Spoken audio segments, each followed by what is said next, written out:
Hello there guys and welcome back to the channel. So I just finished my initial 8.3 run, and in this video I will effectively explain how did it go, which path did I choose and why. Keep in mind this isn't a boss guide, this isn't a completion guide or exploration guide. All of that I will start uploading tomorrow when I will finish exploring this piece of content, as well as it is getting quite late here for me. But ultimately there are a few bits and pieces of advice that I can immediately give, as well as basically just showcase which paths I took and how it went, as also show you guys effectively a boss solo. I had never done this boss before. I quite literally went in and tried him for the first time live. I effectively brought in like a random champion to learn his special attacks, did like 2% damage, and then I soloed, well, didn't solo, but did the rest of it, did like 95% of his health in my first actual attempt at doing that fight, which I was very, very happy with. And that also means that it isn't too difficult of a boss. You just kind of need to figure out, again, as with the rest of these. So, one point that I can immediately mention here is the fact that every quest has these weapon striker nodes. And a lot of people are confused here, because here you have unarmed energy. While the defender's weapon node is on cooldown, they are inflicted with an energy vulnerability passive, or your striker does 2000% damage, or something else. It is very important that with these weapon striker nodes, both of them do not work at the same time. When you disarm the striker, then your unarmed node works. And when you capture the opponent's weapon, then this unarmed node does not work. So a lot of people were kind of confused why it wasn't working, why it wasn't happening, and that's basically the reason. You will have either unarmed node working for you or captured node working for you. Both of them do not work at the same time, but once you kind of get down to the business there, you're doing just fine. You're doing the damage, and the fights are quite easy. So for the first quest, I just took the middle path, which is effectively just use any skill champions as strikers. That's about it. Any skill champions with strikers, you're going to get significant boost in your damage. Your strikers are going to do more damage, and everything's fine. The entire point is just, hit opponent with a striker, and then you get extra damage. And I used Mole Man, I used Valkyrie. You can use a ton of champions here. So that was quite an easy path. And as far as the boss went, Gore can be done by vast majority of the Mystic champions. My issue was because I was running recoil. I would have taken quite a lot of damage from the heal block that you get here. So I ended up doing Vulture with Gallon, because Gallon gets supercharged here. Every hit you trigger the immunity. You completely ignore all of the nodes effectively here. And yeah, Gallon was absolute beast. So that was for the first quest, and also the explanation for the striker nodes. So every quest effectively has one pure class striker lane, one weapon striker lane, and one lane that has nothing to do with strikers. So 66% of this quest you basically have to have striker for. Now in quest 2, again I went down the middle, and it was like the more straightforward striker lane, where a cosmic champion activates striker. You gain aptitudes. In order to do damage you need aptitudes, and then just CGR and Hyperion and stuff like that a lot. You can just CGR here a lot. Hyperion is great as well. Any cosmic champions with with a striker, and ideally some Fury buffs or something, do great here. No issues here. As far as the boss fight, I just dodged. This was like a ridiculously fast torch fight. You activate the striker, you do more damage, and it's a Mephisto, and Mephisto dies very fast. There was not much issue, and I didn't even check the rest of the bosses, because as soon as I saw this boss, I knew that, Torch is going to absolutely destroy it. Quest number 3. I think I took a bit trickier lane, maybe. It wasn't necessarily the easiest, but, I still did the entire thing completely itemless, by the way. Went in first time around, I didn't use any boosts. Aside from energy refills, I didn't use any items at all. No health potions, no nothing. And this is Armored Striker lane. And here Omega Sentinel was amazing for. Omega Sentinel did an absolutely fantastic, phenomenal job here. If you're not using Omega Sentinel, the only node you need to be wary of is the power play node, which again can fate seal you for 6 seconds if you're not paying attention to your power levels. If you're using Omega Sentinel, these problems go away. And Omega Sentinel was phenomenal. But ironically, after the buff Red Skull would work great too.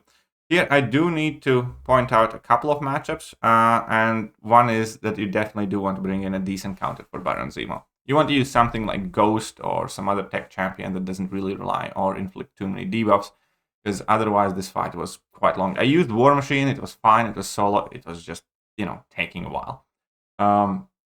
Just bring in, Ghost or something like. Who else could be good in tech class? Once again, I'm gonna find it. Mr. Fantastic, by the way, is fine. You can, just hit him well as you parry. There's nothing stopping you from that. Alternate your special attacks, you'll be fine.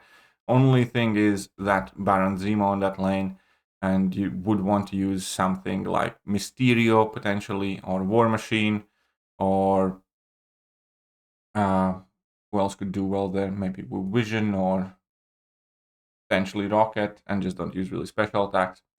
Something that doesn't debuff him too much. I'm not saying this is the easiest path, it's just the path that I took. And as far as the boss fights go, Black Cat is phenomenal for this anti-venom boss. I used Baron Zemo. Baron Zemo works great, but it still was like 2.5 minute fight. But yeah, Black Cat and a whole bunch of other skill champions. I think even like Crossbones and Kingpin would destroy this fight. Even if you do not gain power, because you can get a ton of debuffs. You get debuffs from anti-venom, you get debuffs from the nodes in here. So yeah, for me it was Baron Zemo. I'm sure that, again, Black Cat is an amazing champion here, and a whole bunch of other skill champions would do just fine. It wasn't anything too tricky. Right, moving on to 8.34. In 8.34, I went with this skill path. Super easy. Any skill bleeding champions did a phenomenal job here. So as soon as you bleed the opponent with a skilled champion, you inflict slow passive, so it switches off Footloose node, and you get all their attack bonuses, everything else. And yeah, it was, very quick and painless with like Nick Fury and Black Cat. Black Cat was phenomenal for this path as well. And as far as the boss fight went, one second, let's check out the boss. I just did thing with like Kingpin. It was, again, this is how much they have changed story content. This thing is bloody unawakened. So you can use any champion here, just, beware of the petrified debuffs. So ideally, shrug them off if you can. Use the foresight and manage things Rockstack. Just, again, use Kingpin. I'm sure Black Cat destroys this fight as well, and a whole bunch of others. So yeah, wasn't a major issue here. Unawakened thing as a boss in it. Yeah. Whatever. 8.45. Let's check it out. Phone doesn't want to listen to me too much. So let's tap here. 1 second. Let's wait for the screen to come back. And 845. I just went to the left side, and that was also quite an easy path. And here you can use virtually anybody. Here, this is one of the weapon disarm stun nodes. The base idea is you want to stun your opponent, then you want to activate a striker, and then you dodge a special attack, and that's it. You can virtually use any champions that you want here without limitation, and you're going to be fine. You just need to, again, read the nodes and have the strikers active. And as for the boss, I just went and took the Bishop boss, and I used Infamous Iron Man. It was a super easy fight. Infamous Iron Man, Future Ant-Man will destroy this thing. Bishop never got to throw a special attack, and he was dead in like 2 level 2s. So this was like super easy. Didn't bother, reading other bosses too much. And when it comes to the final quest, I think the easy path is quite clearly here, the Dr. Voodoo one. You want to use a Science Champion with a Striker. You want to parry, activate your Striker, and then you have a Crush debuff on your opponents for 25 seconds, and their auto-block abilities go away. And then there's also Striker vulnerability. You start with a full Striker, and effectively I just run through the entire lane with Photon, but you can bring in like Hulk, and Hulk is going to do great, and it was just a super easy fight. I did the entire lane with like Photon, and I finished with, most of the health on Photon. Obviously, you do need to be aware that your opponent is going to be unblockable most of the time, but, intercepts and stuff like that. And just straightforward, quick, bring in your Hulk, bring in, like, again, Photon or whoever else are your biggest Science Champions. And when it comes to boss, I brought in Hulk, and I'm gonna pop this up here. So I brought in Hulk, 1 second, in order to learn how to dex the special attacks. And after I did that, it was basically a solo. So here we can see that initially I just went in, and again, this isn't a boss guide, obviously, but the quick tip on the level 1 dex is, and you really do need to learn that level 1 dex, otherwise you can get plasmas. Here you can see that I'm eating plasmas, they activate through block. The quick tip on the level 1 dex is that the first 2 beams, first 2 dexes are quick, then there's a bit of a pause, and then there's the third dex. So it works very straightforward. So dex, dex, dex. Here I did it for the first time, and then I'm going to mess it up quite a bit. And here I'm nearly dead, and at some point I die here, and then I bring in Hulkling. Right, how the rest of it? So that is the first thing that you have to do in the boss fight. Learn how to dex at level 1.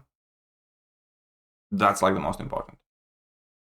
Without that, you can't do this fight. With that, this fight is quite easy. And once you have learned how to dex at level 1, you need to effectively start breaking his shields. I'm gonna switch this off a bit further in the middle of the fight once I kind of learned how to do these things a bit better. But the point is, in order to break his shields, you do 3 things. You hit him with a striker, punish his level 1, and you knock him down. Whenever you break one of the shield, it goes on cooldown. And we can see that red timer there in the screen. This is this red timer. If this timer expires before you break the next shield, the armor comes back. Your goal is to break 1 shield, then whilst this one is reforming, break the second shield, and whilst both of the first shields are reforming, break the third one. Once you break the third shield, at that point, he gets wounded and you do a ton of damage. Another note here is you absolutely do not want to bring in mutant champions, and you do want to use champions with a lot of buffs. So Odin's pre-fights will make a lot of champions great here. Angela is great. Hulkling is great, and so on and so forth. You basically just need to make sure that you use champions that do have plenty of buffs, and then you're going to be fine. Here you can see that he's wounded because we have all 3 shields broken. So I'm going to do as much damage as I can. Meanwhile, here you can see 107k crit. And once his wounded phase stops, it's basically the same thing throughout the entire quest. It gets slightly difficult as you cycle through the phases. At the second phase, you can't repeat the same of the action twice in a row. For instance, you can't knock him down twice in a row, or you can't just punish his special attack twice in a row. So you need to basically start alternating. At some point, he does go stun immune, but realistically, the fight is relatively easy. Towards the middle of path of the fight, when you also notice that all of his icons go purple, you need land and intercept. That's about it. So here we can see that punish his special 1, broke 1 shield, activate striker. You can see that his shield is very low. Now I activated a heavy attack. 2 of his shields are broken. Now I need to hit him again with striker, basically.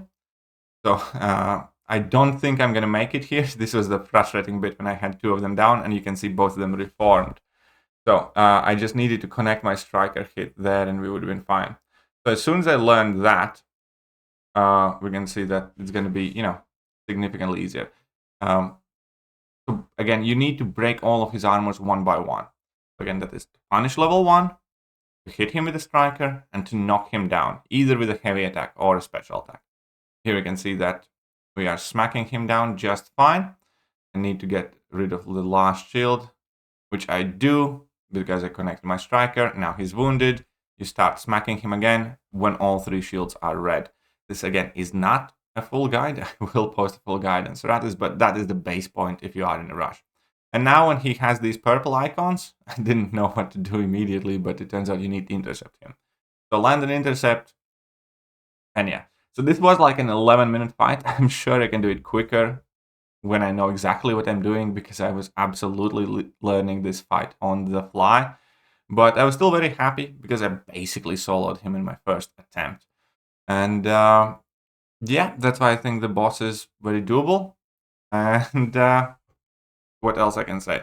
the final offer. I think the final offer almost deserves its own video because it's incredibly rubbish. So I'm gonna pause the viewing of that here in order to show the final offer, which is 12,000 units for a 7-star hero crystal and rank 1 to 2 gem. This is such a garbage offer, especially with Cyber Weekend coming up and everything else. Needless to say, I am not purchasing this offer. I don't think it's worth 12,000 units. I would argue it's, I probably wouldn't pay 6,000 units for it. And I do not recommend any of you spend on this offer either. Real shit. But that's it. I will possibly upload this fight from the stream, as I was doing it live, as a separate video before I do the guide as well. And obviously, the exploration stream is going to be tomorrow morning. Guides are going to be starting to come out tomorrow or the day after, if you guys are interested in that. And that's it. Let me know how has your experience been in 8.3, and I'm going to catch you guys soon. Bye-bye.